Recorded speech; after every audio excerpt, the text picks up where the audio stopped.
Everyone, I am Sanjay Yadav. जैसे कि पिछले लेक्चर में इसी एग्जांपल को मैं डिस्कस करने वाला था लेकिन नहीं कर पाया था। चलिए हम यहाँ पे देख लेते हैं। एंटी सिमेट्रिक रिलेशन जैसे हमने बोला था, क्या होता है anti symmetric relation? Anti symmetric relation क्या होता है? A relation R on a set A is said to be anti symmetric if A comma B belongs to R and B comma A belongs to R, then A बराबर B for all A comma B belongs to A. इसका मतलब क्या हुआ? इसका मतलब हुआ कि अगर ए कोमा बी और बी कोमा ए दोनों रिलेशन आर में है तो ये दोनों तभी होगा जब ए बराबर क्या हो? बी। तभी हम लोग बोलेंगे आर को ये क्या है? एंटी सिमेट्रिक रिलेशन है। ठीक है, दैट इज हम इसको ऐसे बोल सकते हैं कि अगर A is related to B and B is related to A, then A should be equal to B. तब हम बोलेंगे उस आर को एंटी सिमेट्रिक रिलेशन। दूसरे शब्दों में हम ऐसे बोल सकते हैं कि अगर ये दोनों बराबर नहीं है, ए और बी अगर बराबर नहीं है and A comma B belongs to R, then ये कभी बी कोमा ए आर में नहीं होगा। इसका मतलब क्या समझे? कि अगर ए और बी दोनों बराबर नहीं है लेकिन ए कोमा बी आर में है तो बी कोमा ए आर में नहीं होगा। अगर बी कोमा ए आर में होता तो फिर ये दोनों को बराबर होना पड़ता है। उसी को हम लोग क्या बोलते हैं? Anti symmetric relation. ठीक है, चलिए हम लोग देखते हैं एग्जाम्पल। एक सेट ले लिया मैंने, ए सेट क्या ले लिया? ए हमने ले लिया 1 2 3, 1 2 3 ले लिया। उसके बाद एक रिलेशन बनाया 1 2 1 1 2 2 2 1। इसमें क्या था देखना, इसमें 1 2 है और 1 और 2 इक्वल नहीं है। 1 2 इसमें है और 2 1 भी है। इसमें ए कोमा बी और बी कोमा ए दोनों आर में है लेकिन ये दोनों कंपोनेंट एक दूसरे के बराबर नहीं है, इसलिए हम लोग बोलेंगे कि ये वाला रिलेशन एंटी सिमेट्रिक नहीं है। ठीक है, क्या ये एंटी सिमेट्रिक है? देखना 1 1 है इसमें, 1 1 का उल्टा क्या होगा? 1 1। दोनों उल्टा सीधा दोनों है, लेकिन इसमें खास बात ये है कि ये दोनों कंपोनेंट क्या है? एक दूसरे के बराबर। सेम 2 है जिसका उल्टा भी 2 2 होगा, इसमें भी दोनों कंपोनेंट क्या है? एक दूसरे के बराबर। इसमें भी दोनों कंपोनेंट एक दूसरे के क्या है? बराबर। इसलिए ये रिलेशन हमारा क्या हो गया? एंटी ट्रांजिटिव हो गया, एंटी सिमेट्रिक हो गया। R3 क्या हो गया? R3 देखना एक रिलेशन है 1 1 और 2 2। इसमें देखना 1 1 इसका उल्टा 1 1 इसमें है, 2 2 का उल्टा 2 2 इसमें है। लेकिन खास बात यह है कि इसमें भी दोनों कंपोनेंट बराबर है और इसमें भी दोनों कंपोनेंट क्या है? बराबर है। तो ये भी रिलेशन हमारा क्या हो गया? एंटी सिमेट्रिक रिलेशन हो गया। चलिए हम लोग थोड़ा आगे बढ़ते हैं। एंटी सिमेट्रिक के बाद आता है आपका एक जिसको हम लोग बोलते हैं इक्विवेलेंस रिलेशन। क्या? Equivalence relation. अब ये क्या है? Equivalence relation. इक्विवेलेंस रिलेशन क्या है भाई? ठीक है, हम लोग इक्विवेलेंस रिलेशन के बारे में बात करेंगे। तो ये क्या होता है? A relation R on set A is said to be equivalence if पहला R is reflexive। reflexive का मतलब यह होगा कि for all A belongs to A comma A belongs to R. मतलब ए के हर एक एलिमेंट के लिए ए कोमा ए आर में होना चाहिए। इसी को हम लोग क्या बोलते हैं? रिफ्लेक्सिव। दूसरा क्या होना चाहिए? If R is symmetric. Symmetric का क्या मतलब हुआ कि अगर ए कोमा बी आर में है तो बी कोमा ए को आर में होना जरूरी है। इसी को हम लोग क्या बोलते हैं? सिमेट्रिक। ठीक है, कोई दिक्कत, उसको हम लोग सिमेट्रिक बोले। और अगर ये ट्रांजिटिव भी हो जाए तो हम लोग इस रिलेशन आर को हम लोग बोलेंगे इक्विवेलेंस रिलेशन। ट्रांजिटिव का मतलब क्या हुआ? इफ आर इज ट्रांजिटिव का मतलब क्या हुआ कि if A comma B belongs to R and B comma C belongs to R, then A comma C should be in R. तो हम लोग इस आर को क्या बोलेंगे? ट्रांजिटिव। अगर कोई भी रिलेशन आर ये तीनों होता है, रिफ्लेक्सिव भी हो, सिमेट्रिक भी हो, ट्रांजिटिव भी हो, तो फिर मैं उस रिलेशन को क्या बोल दूंगा, तो फिर मैं उस रिलेशन को बोल दूंगा कि वो रिलेशन था इक्विवेलेंस रिलेशन। ठीक है, आपको मैंने पिछले लेक्चर में बोला था कि ये जो इक्विवेलेंस रिलेशन है ये बहुत ही खास प्रकार का रिलेशन है। इसमें खासियत क्या है, इसमें खासियत ये है कि किसी भी सेट को ये है ना टुकड़ों में बांट देता है और वो हर एक टुकड़ा होता है डिसजॉइंट, है ना, और उस टुकड़ों का नाम क्या है, उस टुकड़ों को हम लोग बोलते हैं इक्विवेलेंस क्लास, जिसको हम एक सेपरेट अगले लेक्चर में हम लोग डिस्कस करेंगे। और भी हम डिस्कस करेंगे अगले लेक्चर में, जैसे कि नंबर ऑफ रिफ्लेक्सिव रिलेशन कितने होते हैं किसी सेट ए के ऊपर, नंबर ऑफ सिमेट्रिक रिलेशन क्या होता है, ये सब भी हम लोग नेक्स्ट लेक्चर में हम लोग उसकी बात करेंगे। तो अभी इतना ही। बोर्ड लेवल में आपको यही से क्वेश्चन आएगा, दिखाने बोलेंगे कोई भी रिलेशन इक्विवेलेंस है कि नहीं बताओ, तो आप देख सकते हैं कैसे हम लोग एग्जाम्पल अभी हम लोग देखेंगे इसके रिगार्डिंग। ठीक है, इक्विवेलेंस क्लास से भी है आपके एनसीईआरटी के सिलेबस में, तो हम लोग इक्विवेलेंस क्लास को भी देखेंगे। ठीक है, नेक्स्ट लेक्चर में देखेंगे इक्विवेलेंस क्लास को। अभी हम लोग इक्विवेलेंस रिलेशन का एग्जांपल्स को देख लेते हैं बोर्ड लेवल का, फिर नेक्स्ट लेक्चर में हम लोग इक्विवेलेंस क्लास और number of symmetric and number of reflexive relation की बात करेंगे, और उसके बाद हम लोग करेंगे जेईई मेंस के PYQs। ठीक है, तो चलिए हम लोग इक्विवेलेंस रिलेशन के ऊपर कुछ एग्जांपल्स करते हैं। जैसे कि आपके स्क्रीन पर पहला क्वेश्चन है, क्या let f is a function from x to y be a function define a relation r in x। सेट x के ऊपर एक रिलेशन डिफाइन किया गया, कैसा, r में वो सारे ऑर्डर पेयर a, b आते हैं जहाँ पे फंक्शन के इमेजेस क्या है सेम। आप आई होप मैं इतना सा मान के चल रहा हूँ कि आपने 11th में कुछ फंक्शन के बारे में पढ़ा है। अगर आप नहीं पढ़े हो तो आप बता सकते हैं कमेंट सेक्शन में, आई विल एक्सप्लेन। हम लोग फंक्शन का भी वीडियो अपलोड करेंगे।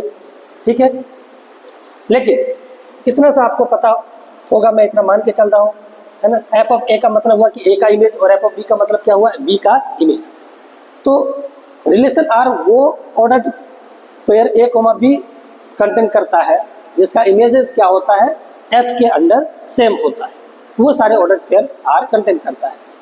Examine whether R is equivalence relation और नॉट। ठीक है, हमको बताना है कि ये रिलेशन इक्विवेलेंस है या नहीं। ठीक है, चलिए हम लोग चेक करते हैं बारी बारी से। इक्विवेलेंस रिलेशन के लिए क्या होना चाहिए, इक्विवेलेंस रिलेशन के लिए जैसे कि आपको पता है, इक्विवेलेंस रिलेशन के लिए क्या होना चाहिए, इक्विवेलेंस रिलेशन के लिए सबसे पहला हमको क्या चेक करना पड़ेगा, रिफ्लेक्सिव। रिफ्लेक्सिव को चेक करते हैं, समझ में आया। चलिए हम लोग रिफ्लेक्सिव को चेक करते हैं।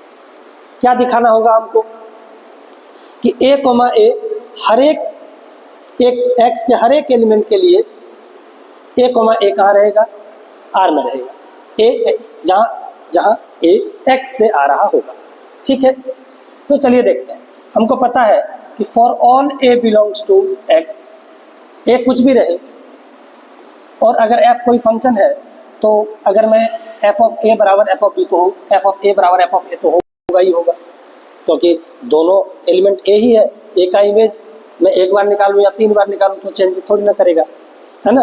अगर मैं ए का ही इमेज 3-4 बार निकाल रहा हूँ तो थोड़ी ना चेंज कर जाएगा इसकी वैल्यू। तो अगर एक्स में ए कुछ भी रहे, एफ ऑफ ए बराबर क्या होगा, F of A for all A belongs to X. Hence हम लोग ये बोल सकते हैं, दिस इम्प्लाइज दैट हम लोग ये बोल सकते हैं कि A comma A belongs to R for all A belongs to X. वही तो बोला है कि अगर एफ ऑफ ए बराबर एफ ऑफ बी है तो ए कोमा बी कहाँ है, आर में है। यहाँ पे क्या है, यहाँ एफ ऑफ ए बराबर एफ ऑफ ए हो गया, इसका मतलब क्या हुआ कि A comma A belongs to R by definition of R. हम इसको अपने से नहीं लिख रहे, यहाँ पे ये रिलेशन था, relation A comma B R में तभी रहता है। इसका क्या मतलब है, इसको मैं थोड़ा सा इसका मैं पोस्टमार्टम कर रहा हूँ, यहाँ पे देखना कैसे। A comma B belongs to R, ये कब आर में है, कब आर में है, अगर एफ ऑफ ए बराबर क्या हो जाए, एफ ऑफ बी, है ना। कोई भी डेफिनेशन क्या होता है, इफ एंड ओनली। अगर एफ ऑफ ए बराबर एफ ऑफ बी है तो मैं बोल सकता हूँ कि ए कोमा बी किस में रहेगा, आर में। ठीक है, इसका पोस्टमार्टम ये हुआ। अगर ए कोमा बी आर में है तो एफ ऑफ ए बराबर एफ ऑफ बी होगा, अगर एफ ऑफ ए बराबर एफ ऑफ बी है तो ए कोमा बी कहाँ होगा, आर में। ये हमको बोल रहा है, रिलेशन का रूल बोल रहा है। ठीक है, इसके अकॉर्डिंग मैंने क्या दिखाया कि कोई भी तुम ए उठा लो एक्स से, हमको पता है कि एफ ऑफ ए बराबर क्या होगा, एफ ऑफ ए होगा। तो इससे मैं बोल सकता हूँ, इससे मैं ये इम्प्लाई कर सकता हूँ, इससे मैं ये इम्प्लाई कर सकता हूँ कि a, कहाँ है, R में है, x के हर एक a के लिए। हेंस R क्या हो गया, R is reflexive, R is reflexive. चलिए पहला रिलेशन तो हमने दिखा दिया कि हाँ वो रिफ्लेक्सिव है। तो अब क्या दिखाना है, अब हमको दिखाना है कि वो सिमेट्रिक है कि नहीं। दूसरा हमको दिखाना है सिमेट्रिक। समझ में आया। सिमेट्रिक की बात करते हैं। चलो सिमेट्रिक में क्या होता है कि अगर a, b R में है तो b, a R में होना चाहिए। चलिए देखते हैं। लेट a मैं कोई भी मान लेता हूँ, let a b be two element of x such that ऐसा है कि f ऑफ a बराबर क्या है, f of b। f of a बराबर क्या है, f ऑफ b। अगर f ऑफ a बराबर f ऑफ b हमने मान लिया, चलो इसको थोड़ा सा और हम लोग डिटेल्स में करते हैं। हमने क्या बोला कि such that a, b belongs to किसमें, R। a, b मान लिया R में। हम क्या दिखा देंगे कि b, a R में होना चाहिए। चलिए हम लोग देखते हैं। अगर a, b R में है, इसका मतलब क्या है, इसका मतलब ये है कि f ऑफ a बराबर क्या होगा, f ऑफ b होगा। समझ में आया, बाय डेफिनेशन ऑफ R। अगर f ऑफ a बराबर f ऑफ b है तो मैं आसानी से बोल सकता हूँ कि f ऑफ b भी f ऑफ a के बराबर होगा। बिल्कुल होगा, ठीक है। तो अगर f ऑफ b बराबर f ऑफ a है, अगर f ऑफ a बराबर f ऑफ b है तो a, b R में है। अगर f ऑफ b बराबर f ऑफ a है, इसका मतलब ये है bye definition of R b, a भी किसमें होगा, R में। दिस इंप्लाइज दैट ये क्या शो कर रहा है, hence R is symmetric. R क्या हो गया, सिमेट्रिक। समझ में आया। चलिए R हमारा सिमेट्रिक भी हो गया। अब हमको क्या दिखाना है कि R क्या हो जाए, सिर्फ ट्रांजिटिव। अगर ट्रांजिटिव भी हो गया तो फिर ये रिलेशन R क्या हो जाएगा, इक्विवेलेंस रिलेशन हो जाएगा। चलिए हम लोग यहीं पे थोड़ा डिस्कस कर लेते हैं ट्रांजिटिविटी का। देखते हैं R इज ट्रांजिटिव की बात करते हैं। तीसरा में हम लोग क्या, R is transitive. R is transitive. समझ में आया। चलिए हम लोग ट्रांजिटिव की बात करते हैं। ट्रांजिटिव में क्या होता है, यहाँ पे हम लोग मान लेते हैं, है ना, let a, b, c belongs to x। कोई सा भी मान लिया मैंने, a, b, c belongs to कहाँ पे, x में। सच दैट ऐसा है, सच दैट f ऑफ a बराबर f of b and f of b बराबर f ऑफ c। चलिए थोड़ा सा हम लोग अच्छे से लिखते हैं इसको, ऐसे नहीं लिखते हैं। Such that a, b belongs to R and b, c belongs to R। हमको दिखाना है कि a, c belongs to R। a, c belongs to R इसका मतलब क्या है, हमको क्या दिखाना है, हमको दिखाना है कि क्या f ऑफ a बराबर f ऑफ c है क्या। अगर f ऑफ a बराबर f ऑफ c होगा तो a, c कहाँ बिलोंग करेगा, a, c बिलोंग करने लगेगा R में, एंड हेंस a और c क्या होगा, एक दूसरे से रिलेटेड हो जाएगा और हम लोग बोलते हैं कि वो रिलेशन क्या है, ट्रांजिटिव है। चलिए देखते हैं। अगर a, b R में है, इसका मतलब क्या है, इसका मतलब ये है कि f ऑफ a बराबर क्या होगा, f of b, and f of b बराबर क्या होगा, f ऑफ c। समझ में आया।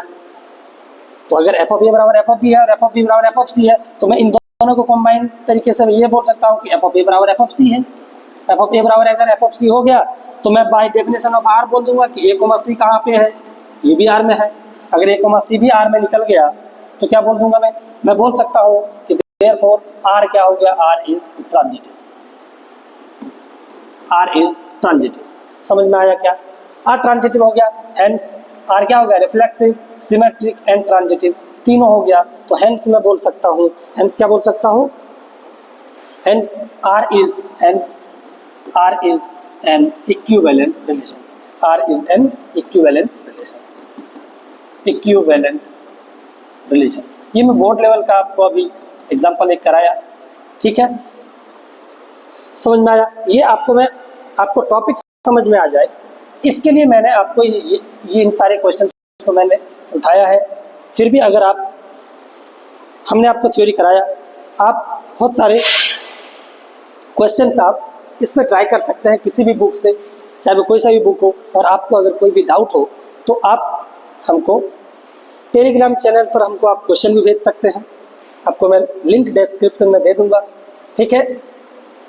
तो आप मुझे वहाँ भी डाउट पूछ सकते हैं, कोई सा भी क्वेश्चन कहीं से भी आप हमको वहाँ पे सेंड कर सकते हैं। चलिए हम अब दूसरे एग्जाम्पल की बात करते हैं, ठीक है। चलिए दूसरा एग्जाम्पल की अगर मैं बात करूँ तो बताओ क्या मैं कर सकता हूँ इसमें सॉल्यूशन। दूसरा एग्जाम्पल क्या है, चलिए बात करते हैं। So that the relation R on set A, ये सेट ए, सेट ए क्या है देखना, ये सेट ए क्या है, ये सेट बिल्डर फॉर्म में लिखा हुआ है और रिलेशन भी किस में है, सेट बिल्डर में। सेट बिल्डर में है, कैसे हमको पता चला, क्योंकि यहाँ पे एलिमेंट का टाइप लिखा हुआ है और यहाँ पे रूल लिखा हुआ है कि एक दूसरे से वो ए और बी एक दूसरे से कैसे रिलेटेड है। यहाँ पे रूल और टाइप ऑफ एलिमेंट लिखा रहता है तो उसको हम लोग बोलते हैं वो हमारा सेट बिल्डर में है। ये भी सेट का भी फॉर्म किस में है, सेट बिल्डर में ही है। रिलेशन भी किस फॉर्म में है, सेट बिल्डर में, ठीक है। तो चलो अब हम देखते हैं कि पहले ए क्या है। ए को हम लोग लिख लेते हैं पहले रोस्टर फॉर्म में। रोस्टर फॉर्म में लिखते हैं क्या है, set of all integer such that integer lies between I think यहाँ पे 0 होगा, 0 to 12, ठीक है। ये सारे इंटीजर हैं।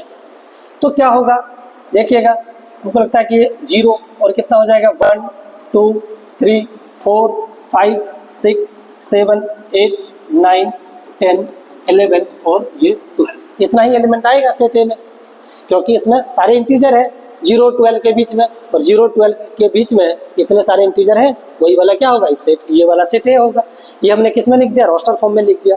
क्या रिलेशन को भी रोस्टर फॉर्म में लिखूँ क्या, तब मैं चेक करूंगा वो इक्विवेलेंस रिलेशन है या नहीं। क्या हम ऐसा करेंगे, आपके दिमाग में ये क्वेश्चन आ सकता है, लेकिन मैं आपको बताना चाहूँगा कि अगर ए में कितना एलिमेंट है, लगभग 13 एलिमेंट है। 13 एलिमेंट है तो इसमें ऑर्डर पेयर कितने आएंगे, बहुत सारे आ सकते हैं। अब मुझे देखना पड़ेगा वो ऑर्डर पेयर आर में लेना पड़ेगा जिसमें मॉड ए माइनस बी क्या है, मल्टीपल ऑफ 4। ऐसे तो इसमें बहुत सारे ऑर्डर पेयर हैं, इसमें उतने सारे ऑर्डर पेयर हैं जितने ए क्रॉस ए में एलिमेंट है, और ए क्रॉस ए में एलिमेंट कितने हैं, एन स्क्वायर। एन कितना है इसमें 13, 13 का स्क्वायर कितना 169। तो इसके क्रॉस प्रोडक्ट में 169 एलिमेंट है, और उसको चेक करना पड़ेगा बारी बारी से कि कौन सा इस रिलेशन में आ रहा है और कौन सा इस रिलेशन में नहीं आ रहा है। उसके बाद हम अगर इक्विवेलेंस रिलेशन को चेक करेंगे तो 2-3 दिन तो लग ही जाएगा इक्विवेलेंस रिलेशन को चेक करने में।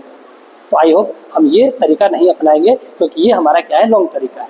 हम कैसे जाएंगे, अब हम लोग जाएंगे जनरल तरीके से। जनरल तरीका क्या है, चलिए आगे हम लोग देखते हैं कि ये जनरल तरीका क्या है। चलिए देख लें ए कोमा बी में किस टाइप के ऑर्डर पेयर आ रहे हैं। मैं रिलेशन आर से मैं बोल सकता हूं कि A comma B belongs to R if A comma B belongs to R. कब करता है, अगर ए कोमा बी आर में है तो मॉड ए माइनस बी क्या है, is multiple of 4, is multiple of 4। A comma B R में है, ये तभी होगा जब इफ क्या हो, A comma B is multiple of 4। A comma B R में है तो मॉड ए माइनस बी क्या होगा, मल्टीपल ऑफ 4। और अगर mod A minus be multiple of 4 हुआ तो ए कोमा बी किस में रहेगा, आर में। मैं इसको देख करके इसको लिख सकता हूँ, ठीक है। ये दोनों क्या है, एक दूसरे के इक्विवेलेंट स्टेटमेंट है, ठीक। ए कोमा बी आर में है तो कैसे होगा, जब वो तभी आर में होगा जब मॉड ए माइनस बी क्या होगा, मल्टीपल ऑफ 4 होगा, ठीक है। समझ में आया क्या, अगर A comma be multiple of 4 है तो आर में आएगा ये ऑर्डर पेयर। अगर ये ऑर्डर पेयर आर में आ गया तो मॉड ए माइनस बी पक्का मल्टीपल ऑफ 4 ही होगा। मल्टीपल ऑफ 4 का मतलब क्या हुआ, है ना, जैसे कि 0 हो गया, है ना, 0 मल्टीपल ऑफ 4 है, 4 4 8 12 16, ये सारे क्या है, 12 के मल्टीपल। आप 4 के मल्टीपल, आप आई होप आप 4 का मल्टीपल का मतलब समझ रहे होंगे। मैं इसके बारे में नहीं जाऊंगा, मुझे इक्विवेलेंस रिलेशन डिस्कस करना है तो मैं इसमें आगे बढ़ता हूँ। देखते हैं इक्विवेलेंस रिलेशन अगर मुझे बताना है तो सबसे पहला मुझे क्या बताना पड़ेगा? सबसे पहला चीज मुझे बताना पड़ेगा कि ये सिमेट्रिक है या नहीं, रिफ्लेक्सिव है कि नहीं।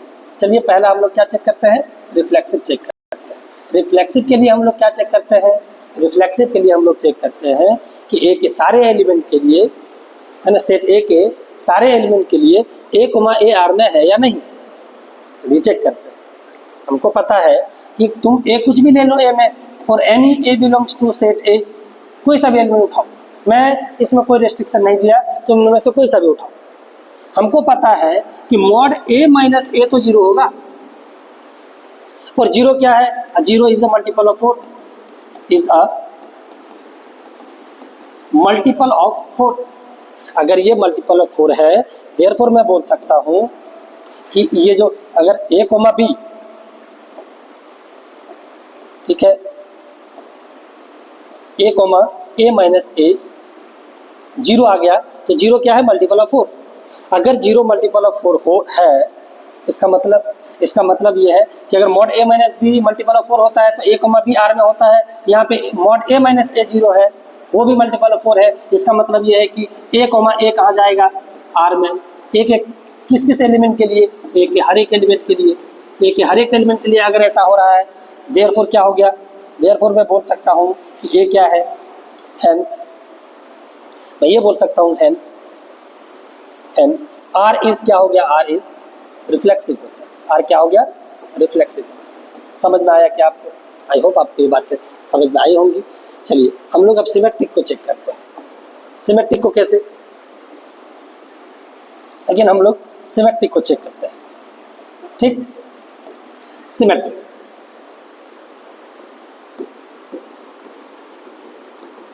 सिमेट्रिक को चेक करते हैं। चलिए,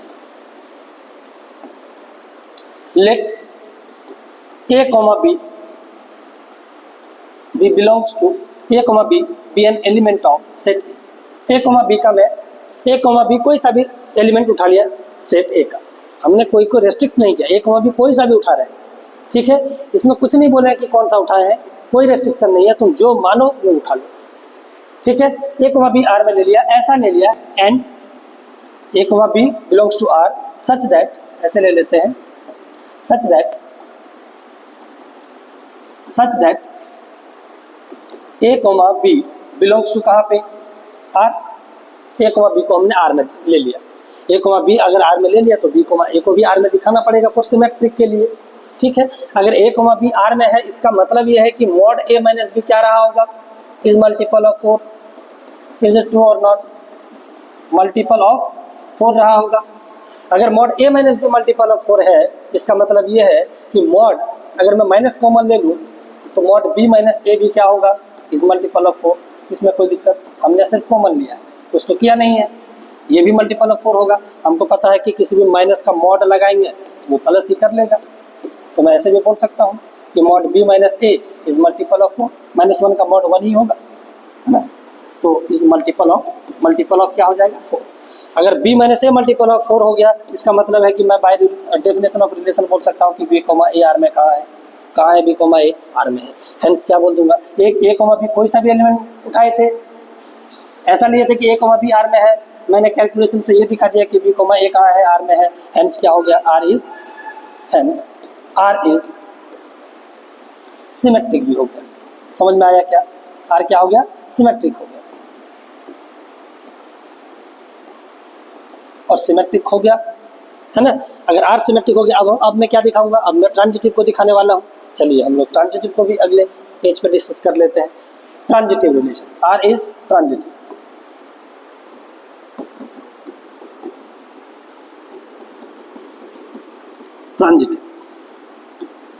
ट्रांजिटिव के लिए क्या? ट्रांजिटिव के लिए क्या मानेंगे? Let A comma B comma C belongs to R and such that, और एंड और सच दैट कुछ भी हम लोग लिख सकते हैं। हम लोग सच दैट लिखते आए हैं तो सच दैट ही लिखते हैं। सच दैट ऐसा कि A comma B belongs to R and B comma C belongs to R. हमको क्या दिखाना है ट्रांजिटिव के लिए कि ए कॉमा सी भी कहाँ होगा, आर में होगा।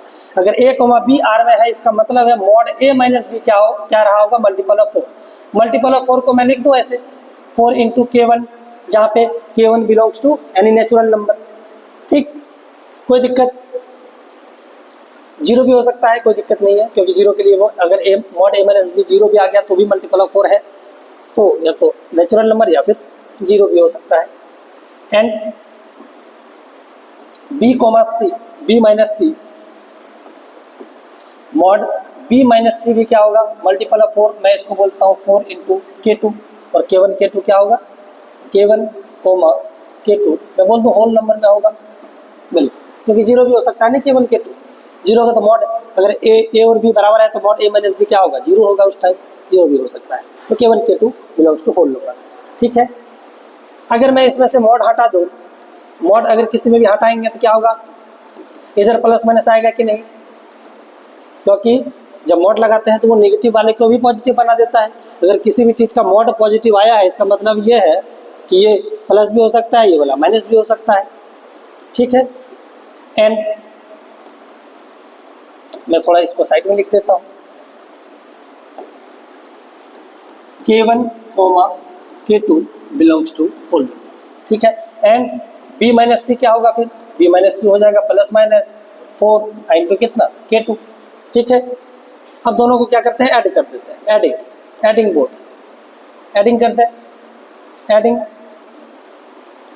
इसको फर्स्ट बोलते हैं, इसको हम लोग क्या बोल देते हैं, सेकंड। एडिंग 1 एंड 2, ए 1 और 2 को जब मैं ऐड कर दिया तो कितना आ गया, A minus B plus B minus C बराबर कितना, 4 कॉमन ले लो, 4 कॉमन ले लिया तो यहाँ पे प्लस माइनस K1 और यहाँ पे प्लस माइनस K2। ठीक, ये कट गया, दिस इम्प्लाइज दैट मैं बोल सकता हूँ कि ए माइनस सी क्या आ गया, 4 into plus minus K1 plus minus K2। ये कोई ना कोई क्या होगा, इंटीजर होगा, इंटीजर होगा, और ये 4 है तो अगर मैं मॉड ए माइनस सी की बात करूँ तो क्या आएगा, ये पॉजिटिव बन जाएगा, जो निगेटिव भी होगा तो क्या बन जाएगा, कोई पॉजिटिव बन जाएगा, कोई इंटीजर, है ना। 4 इंटू मॉड 4 का तो कोई इफेक्ट पड़ेगा नहीं, पॉजिटिव है, पॉजिटिव क्वांटिटी का मॉड एज इट इज़ बाहर निकल आता है। ठीक है, तो अगर ये कोई इंटीजर आएगा, ये क्या आएगा, कोई ना कोई इंटीजर आएगा, और उसमें मॉड लगा दिए तो वो क्या बन जाएगा, नेचुरल नंबर बन जाएगा। मतलब ये 4 इंटू K3 आ जाएगा, जहाँ पे K3 बराबर कितना मान लिया मैंने, K3 बोल दिया कि प्लस माइनस K1 और प्लस माइनस क्या K2 का मॉड, इसको मैंने बोल दिया K3। हैंस इससे क्या पता चल गया, इससे ये पता चल गया कि this implies that mod A minus C क्या हो गया, is multiple of 4, is multiple of 4। अगर A minus C mod A minus C multiple of 4 है, देयरफॉर हम लोग ये बोल सकते हैं कि ए कोमा सी कहाँ पे है, आर में है। तो ये क्या हो गया, ए कोमा बी को आर में लेके चला, बी कोमा सी को आर में लेके चला, हमने दिखा दिया कि ए कोमा सी कहाँ पे है, आर में है। तो हैंस हम लोग क्या बोल देंगे कि ये ट्रांजिटिव भी है, hence R is transitive, R is transitive. और आर सिमेट्रिक भी था, रिफ्लेक्सिव भी था, ट्रांजिटिव भी हो गया। अब इसको मैं क्या बोल दूंगा, ये तो हैंस इक्विवेलेंस, हैंस क्या बोल देंगे इसको, hence R is equivalence as well, equivalence relation, है ना। मैं इस पीडीएफ को आपको मैं टेलीग्राम पे सेंड कर दूंगा। ठीक है, आपको टेंशन लेने की ज़रूरत नहीं है। आगे बढ़ते हैं, ये नेक्स्ट लास्ट एग्जांपल, चलिए हम लोग इसको भी डिस्कस कर लेते हैं। ये थोड़ा सा देखने में बड़ा लग रहा है, क्वेश्चन कुछ खास नहीं है, हम लोग इसको आसानी से डिस्कस कर सकते हैं। ठीक है, चलो, ये देखने में बड़ा है बट आसान, चलिए हम लोग देखते हैं। देखिए क्या बोला है, so that the relation R in the set A क्या है 1 2 3 4 5, गिवन दैट आर क्या है, आर में वो सारे order pair A comma B आ रहा है सच that mod A minus B is even. Mod A minus B क्या है, अगर इवन रहे तो ए कोमा बी आर में होगा। ठीक है, इज एन इक्विवेलेंस रिलेशन, हमको दिखाना पहले ये इक्विवेलेंस रिलेशन है। तो चलिए पहले हम लोग पार्ट 1 को शो कर लेते हैं। है ना, 2 पार्ट में है। और बोल रहा है कि आगे क्या बोल रहा है, so that all the element of 1, 3, 5 are related to each other, एक दूसरे से वो रिलेटेड है। एक दूसरे से मतलब एक 3 से रिलेटेड है, एक 5 से, 3 5 से, फिर 3 1 से, ऐसे, ठीक है। और इसका भी एलिमेंट एक दूसरे से क्या है, रिलेटेड है। But no element of this set is related to any element of 2, 4। चलिए हम लोग इसके बारे में ये पार्ट 2 में डिस्कस कर लेंगे, पहले पार्ट 1 करते हैं। पार्ट 1 में क्या है कि उसको हमको इक्विवेलेंस रिलेशन दिखाना है। तो इक्विवेलेंस रिलेशन को दिखाने के लिए हम लोग पिछले स्लाइड के ही जैसा, पिछले एग्जांपल के ही जैसा हम लोग क्या, सबसे पहले हम लोग क्या चेक करेंगे, रिफ्लेक्सिव है या नहीं। अगर रिफ्लेक्सिव चेक करते हैं, चलिए late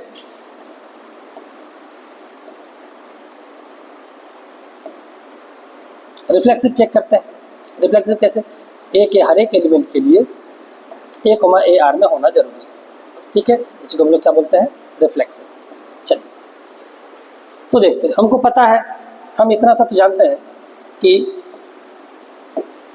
for all A belongs to A set में कुछ भी एलिमेंट है, हमको पता है कि मॉड ए माइनस ए क्या होगा, 0 होगा। और 0 क्या है, ये इवन भी है, ये क्या है, इवन है। देयरफॉर मैं बोल पाऊंगा कि ए कोमा ए कहाँ है, आर में है। और for all A comma A belongs to A है ना, क्योंकि for all A comma A belongs to A, mod A minus A 0, और ये इवन होता है। तो ये बोल सकते हैं कि ए कोमा ए कहाँ है, आर में है। For all A comma A belongs to A, क्यों, क्योंकि जब mod A minus B even हो जाता है तो ए कोमा बी आर में हो जाता है। यहाँ पे ए माइनस ए इवन हो गया तो ए कोमा ए आर में हो जाएगा, और ए के हर एक एलिमेंट के लिए ऐसा होगा। तो आर क्या हो गया, देयरफॉर आर इज रिफ्लेक्सिव हो गया। ये क्या हो गया, रिफ्लेक्सिव, ठीक। अब लोग ट्रांजिटिव सिमेट्रिक चेक करते हैं कि सिमेट्रिक है या नहीं। सिमेट्रिक के लिए क्या, दूसरा आर इज सिमेट्रिक, ठीक। सिमेट्रिक के लिए क्या करेंगे, let A comma B belongs to R. A comma B हमने किस में ले लिया, आर में ले लिया, सच दैट ए में लेंगे ना, आर में कहाँ से, ए के एलिमेंट को हम लोग उठाते हैं, ठीक है। किस में लेंगे हम लोग, ए में हमने कोई सा भी ए कोमा बी उठा लिया, सच दैट ऐसा उठाया कि ए कोमा बी कहाँ पे है, आर में। अगर ए कोमा बी आर में है, इसका मतलब है कि mod A minus B even है। Mod A minus B is even मतलब 2 का मल्टीपल रहा होगा, है ना। और तो केवन कहाँ पे रहा होगा, इंटीजर में ही रहेगा, है ना। इवन है तो 2 का मल्टीपल रहा होगा, तब ये इवन बना होगा, ठीक है। अगर ए, और वो इंटीजर में भी नहीं हो सकता कि मॉड ए माइनस बी है, मॉड ए माइनस बी हमेशा पॉजिटिव क्वांटिटी आएगा, तो हम लोग बोल सकते हैं कि ये केवन इंटीजर भी नहीं होगा, ये केवन क्या होगा, नेचुरल नंबर होगा, ठीक है। अच्छा 0 भी हो जाए तो क्या बुराई है, 0 भी हो सकता है, तो होल नंबर लिखते हैं यहाँ पे। चलिए होल नंबर लिख देते हैं, क्योंकि हमको पता है कि 0 भी होगा तो कोई दिक्कत नहीं है, ठीक। चलिए, क्योंकि ए मॉड ए माइनस बी 0 तो हो सकता है ना, जब ए बराबर बी होगा तो, है ना। चलिए मैं डिस्टिंक्ट लेके नहीं चला हूँ, डिस्टिंक्ट नहीं मान रहा हूँ, हो सकता है बराबर भी हो, क्या दिक्कत है। सिमेट्रिक ए कोमा ए, B comma B, C comma C, ये भी तो सिमेट्रिक होता है, ठीक है। तो ये केवल होल नंबर भी हो सकता है, मतलब 0 भी हो सकता है। चलिए बात आगे बढ़ते हैं। अगर मॉड ए माइनस बी 2 का मल्टीपल है, तो इसमें से अगर मैं माइनस कॉमन ले लूँ तो ये क्या हो जाएगा, मॉड बी माइनस, ये भी क्या होगा, यही होगा। और -1 का mod into mod B minus A, -1 का मॉड 1 और बी माइनस ए का मॉड बी माइनस ए बराबर क्या हो गया, ये 2 केवल, ये भी क्या हो गया 2 का मल्टीपल, ये भी 2 का मल्टीपल है। इसका मतलब अगर बी मॉड बी माइनस ए 2 का मल्टीपल है तो बी कोमा ए कहाँ जाएगा, आर में जाएगा। समझ में आया क्या, तो ये क्या हो गया, hence R is symmetric as well, symmetric as well. समझ में आया कि नहीं, ये सिमेट्रिक भी हो गया। अब उनको क्या दिखाना है, ट्रांजिटिव। चलिए अगले पेज पे हम लोग ट्रांजिटिव को भी डिस्कस कर लेते हैं। चलिए ट्रांजिटिव स्टेप बाय स्टेप चलना है, और हमने जो डेफिनेशन पढ़ा है उसको अप्लाई करते जाना है, बस चीज़ें उतना डिफिकल्ट नहीं होता है। आर हमको पहचानना होता है कि आर में किस किस टाइप के एलिमेंट आ रहे हैं। आर में अगर एलिमेंट पता चल गया तो हम लोग चीज़ों को आसानी से देख सकते हैं। चलिए तो अगर ट्रांजिटिव की मैं बात करूँ तो क्या मानूंगा मैं, let A comma B comma C belongs to R, such that ऐसा है कि A comma B belongs to R and B comma C belongs to R. हमको क्या दिखाना है, this implies A comma C हमको किस में दिखाना पड़ेगा, आर में दिखाना पड़ेगा। ए कोमा सी आर में दिखाने के लिए हमको दिखाना पड़ेगा कि मॉड ए माइनस सी क्या होगा, इवन होगा। समझ में आया क्या? चलिए हम लोग यहाँ पे आते हैं, देखते हैं कि अगर ए कोमा बी आर में है तो मॉड ए माइनस बी का क्या रहा होगा, टू का मल्टीपल रहा होगा, मतलब 2 इंटू K1 टाइप का मान लेता हूँ मैं, 2 का मल्टीपल रहा होगा। एंड मॉड बी माइनस सी के क्या रहा होगा, फिर ये 2 का मल्टीपल रहा होगा। चलो यहाँ पे हमने K1 K2 ले लिया, लेकिन ये दोनों K1 K2 सेम नहीं होगा, अलग अलग भी हो सकता है। लेकिन हमने यहाँ पे K3 K4 भी ले सकते हो, मैंने K1 K2 भी ले लिया तो कोई दिक्कत नहीं है, वेरिएबल का नाम ही तो है। तो आप K2 K3 K4 भी लिख सकते हैं, हमने वहीं पे ले लिया, K1 K2 ही ले लिया, ठीक है। और K1 K2 कहाँ बिलोंग करेगा, होल नंबर, ठीक। अगर K1 K2 होल नंबर में है, वेयर मतलब 0 भी हो सकता है, ठीक है। अगर मॉड ए माइनस बी 2 के है, इसका मतलब क्या है, इसका मतलब है कि ए माइनस बी क्या होगा, ए माइनस बी होगा प्लस माइनस 2 के K1, और एंड यहाँ पे क्या होगा, बी माइनस सी क्या हो जाएगा, ये प्लस माइनस क्या हो जाएगा 2 इंटू K2, ठीक है। अब दोनों को ऐड कर देते हैं, एडिंग बोथ, एडिंग अगर दोनों को ऐड कर दिए तो देखो प्लस बी और माइनस बी कट गया, तो ए माइनस सी कितना आ गया, 2 into plus minus K1 plus minus K2, समझ में आया क्या? और अगर मैं मॉड ले लूँ, मॉड ए माइनस सी, तो क्या होगा, ये तो कोई ना कोई इंटीजर ही आएगा, ये इंटीजर आएगा। अगर मॉड लगा दिए तो वो क्या हो गया, मॉड लगा दिए तो क्या हो गया, अगर मॉड लगा दिए नेचुरल नंबर, इंटीजर में अगर मॉड लगा देंगे तो वो नेचुरल नंबर बन जाएगा। तो मैं इसको बोल सकता हूँ कि 2 इंटू क्या हो गया K3, वेयर K3 क्या होगा, K3 तुम्हारा हो जाएगा मॉड प्लस माइनस K1 और प्लस माइनस K2 का मॉड, ठीक है। यहाँ आई होप बातें क्लियर हो गया होगा, ठीक। इसको थोड़ा ढंग से ही लिख देते हैं,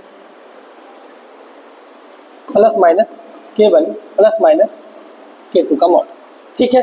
अब ये देखना, ये 2 का तो मल्टीपल ये भी हो गया, मतलब 2 का मल्टीपल ही तो बोला था, इवन नंबर बोला था, है ना। क्वेश्चन में देख लेते हैं क्या बोला था, mod A minus B even बोला था, इवन तो है कि नहीं, इवन है ना।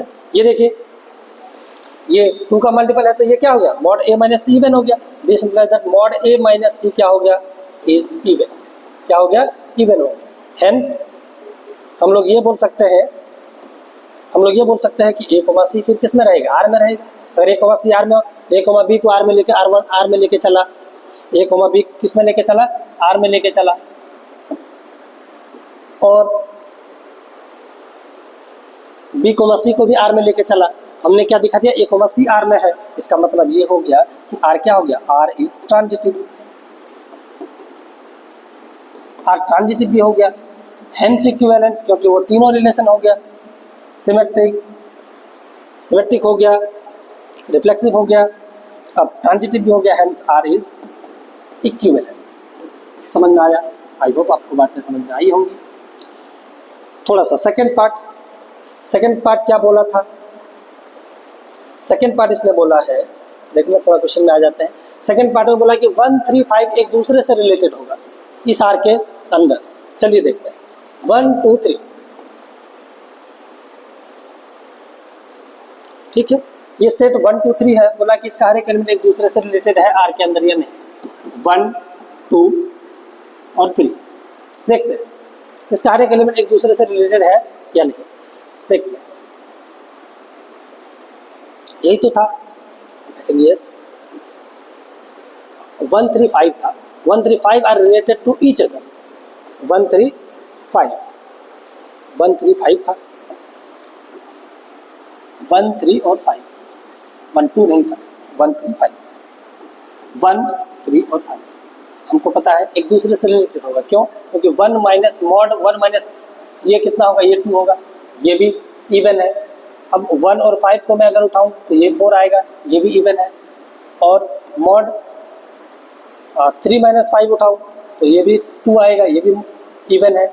मॉड 1 3 और 1 को उठाए तो भी ये 2 आएगा। और अब क्या बच गया, 1 5 3 1 5 3 5 1 3 1 5 3 5 5 3, ये सारे के सारे क्या हो गए, ये तो इवन ही आ रहे हैं, ये सारे के सारे क्या आ रहे हैं, इवन आ रहे हैं। 1 3 ले लिया, 1 5 ले लिया, अब 3 1 भी ले लिया, 5 1 भी, 5 1 भी, 5 1 भी, मॉड 5 - 1 भी क्या हो गया, इवन ही हो गया। सारे सारे क्या हो गए, ये इवन हो गए। इवन हो गए इसका मतलब क्या हुआ, ऑल आर इवन। ये सब के सब क्या है, ये इवन है। सिंपल है, आप देख सकते हैं ये इवन है। इवन है तो देयरफॉर हम लोग बोल सकते हैं कि for all A belongs to A. हम लोग तो फिर तो ऐसे बोल पाएंगे हम लोग कि ए का हर एक एलिमेंट क्या है, एक दूसरे से रिलेटेड है। Hence every element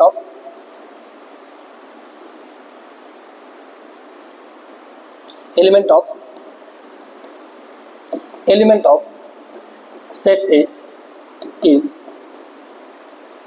related to each other, ठीक है, वो एक दूसरे से रिलेटेड है। सेकंड पार्ट क्या बोला था, सेकंड पार्ट बोला है कि related to each other and all element of 2, 4 are related to each other. Simple, ये भी सिंपल है। 2, 4 2 - 4 यही देख लें इसको क्या, चलिए आगे ही देख लेते हैं, तो यही देख लेते हैं, देख लें आप। चलिए आगे ही देखते हैं ताकि आपको स्लाइड भी समझ में आए। तो यही सेकंड पार्ट क्या है, ये एक सेट एक ये 2, 4 बोल रहा है कि इसका हर एक एलिमेंट एक दूसरे से रिलेटेड है या नहीं।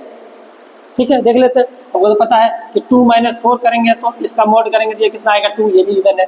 और 4 - 2 करेंगे तो ये भी 2 आएगा, ये भी क्या है, ये दोनों क्या है, इवन। तो हेंस हम लोग बोल पाएंगे इवन है ना, तो इसका मतलब क्या हुआ, इवन है तो इवन है, सारे के सारे इवन है। इसका मतलब है कि हर एक कॉम्बिनेशन, ये 2, 4 और 4, 2 ये किस में है, ये आर में है। यहाँ भी हम लोग बोल सकते थे, वैसे उतना एक ही बात कितना लिखे, ठीक है, हमने नहीं लिखा वो अलग बात है।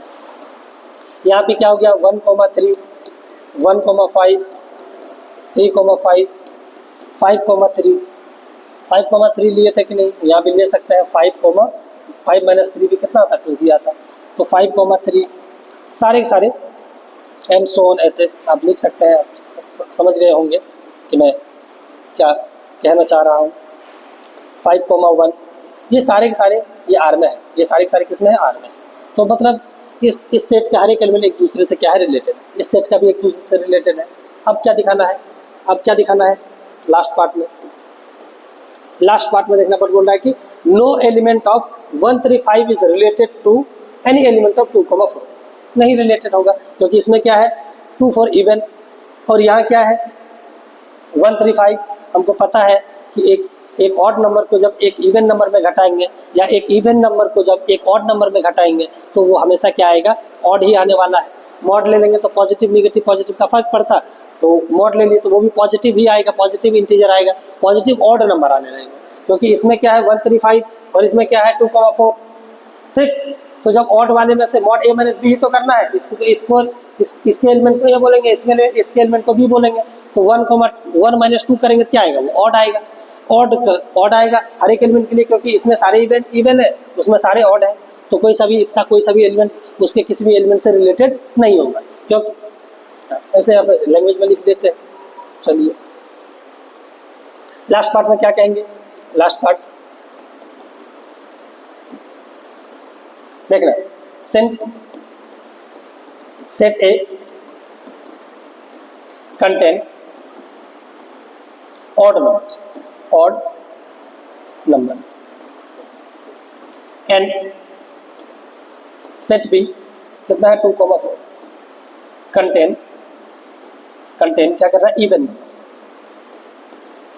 अगर इवन नंबर कंटेन कर रहा है, देयरफॉर मॉड a - b ये क्या आएगा, ये ऑड ही आएगा, क्योंकि एक इवन और एक ऑड का सब्ट्रैक्शन क्या आएगा, ऑड ही आएगा, या तो पॉजिटिव आता है या नेगेटिव आता है, मॉड लगाते हैं पॉजिटिव ही आएगा, या तो ऑड नंबर आएगा, ऑड नंबर आएगा। इसका मतलब क्या हो गया कि hence a is not related to b for any a comma b for all a comma b belong for all क्या बोल देंगे, एक a और b के किसी भी एलिमेंट के लिए ये रिलेटेड नहीं होगा। For all a belongs to a and b belongs to b, किसी भी एलिमेंट के लिए ये रिलेटेड नहीं होगा, a और b रिलेटेड नहीं होगा, मतलब a का कोई भी एलिमेंट इसके किसी भी एलिमेंट से रिलेटेड नहीं होगा।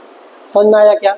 ये सारा हमने एग्जाम्पल को देखा। अगर आपको फिर भी कोई डाउट होता है तो आप हमको टेलीग्राम पे पूछ सकते हैं, कमेंट सेक्शन में भी पूछ सकते हैं, ठीक है।